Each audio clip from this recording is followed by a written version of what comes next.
এটা আসলে মহান আল্লাহর রহমত ছাড়া সম্ভব না। সে কিন্তু বিশ্ব জয়ের পর পদার্পণ করছে অধীর আগ্রহে অপেক্ষায় রত স্থানীয় থেকে স্বজন ব্যক্তিত্ব জামিল ফরাদ। আপনারা দেখতে পাচ্ছেন সেই কাফেলা কিন্তু এই মুহূর্তে সুজাপুরের নয়মৌজা হাই স্কুলের সেই গ্রাউন্ডে এসে উপস্থিত হয়েছে। আমরা দেখতাম পাকিস্তানে, বাংলাদেশে, ভারতে ছিল না। আজকে যে খাতাটা খুললো এটা আমাদের পুরো দেশের জন্য করব। জামিল ফরাদ বিশ্বমানের একটি সম্পদ। আপনার পাশে দাঁড়িয়ে কি বার্তা থাকবে স্যার? একটা কোরআনের মর্যাদা, রাইট স্যার। এই পৃথিবীতে যারা কোরআন নিয়ে আছে তাদের মর্যাদা এরকমই হয়। আপনাদের সামনে আমি সরাসরি সেই জামিল ফরাদের বক্তব্য তুলে ধরার চেষ্টা করবো এই মুহূর্তে। আলহামদুলিল্লাহ, ভারতবর্ষ আমাদের গর্ব করা উচিত যে জামিল ফরাদ ভাই দ্বিতীয় স্থান দখল করেছে।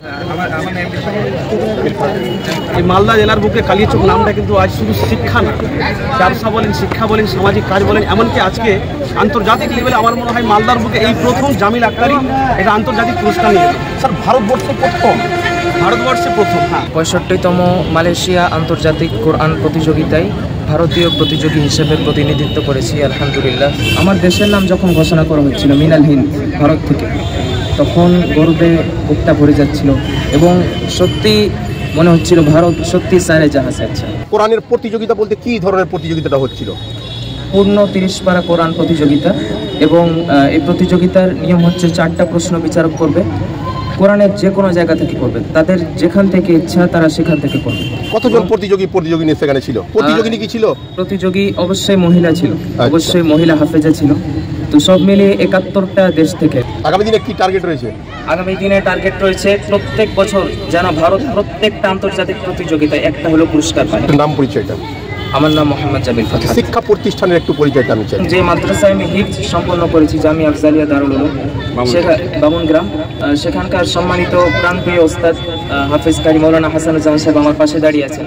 হাতে গড়ে তৈরি করেছেন তাকে কি জামিল ফরাদ যেমন আমার মাদ্রাসা থেকে সারা পৃথিবীতে কোরআনের আলো ছড়িয়ে দিতে সক্ষম হয়েছে, আগামী দিন আমার মাদ্রাসা থেকে এরকম হাজারো জামিল ফরাদ তৈরি হোক এই আশাই আমি আল্লাহর কাছে। যারা সব জামিল ফরাদের মধ্যে একটি সম্পদ আমাদের সমাজকে দিতে পেরেছে, সেই সমস্ত কারিগর, সেই সমস্ত যোদ্ধা আপনাদের পথ চলা আরো প্রসারিত হোক, সেই উদ্দেশ্যে কি বলতে চাই? আপনার মিডিয়ার মাধ্যমে আমি জনগণকে বলতে চাই যে আপনারা আমাদেরকে আর্থিক সহযোগিতা করলে আমরা ইনশাল্লাহ আরো আগামীতে অনেক জামিল ফরাদ তৈরি করতে পারবো। বিশ্বায়নের যুগে বিশ্বের দ্বারগোড়ায় নিজেদেরকে পৌঁছানোর জন্য অন্যতম একটি প্রতিষ্ঠান, সেই প্রতিষ্ঠানের প্রধান শিক্ষক তিনি আপনাদের সামনে আবেদন রাখলেন। আপাতত এই পর্যন্তই। কালিয়াচক ব্রেকিং নিউজ চ্যানেলের পক্ষ থেকে সকলকে জানাই অসংখ্যবার ধন্যবাদ।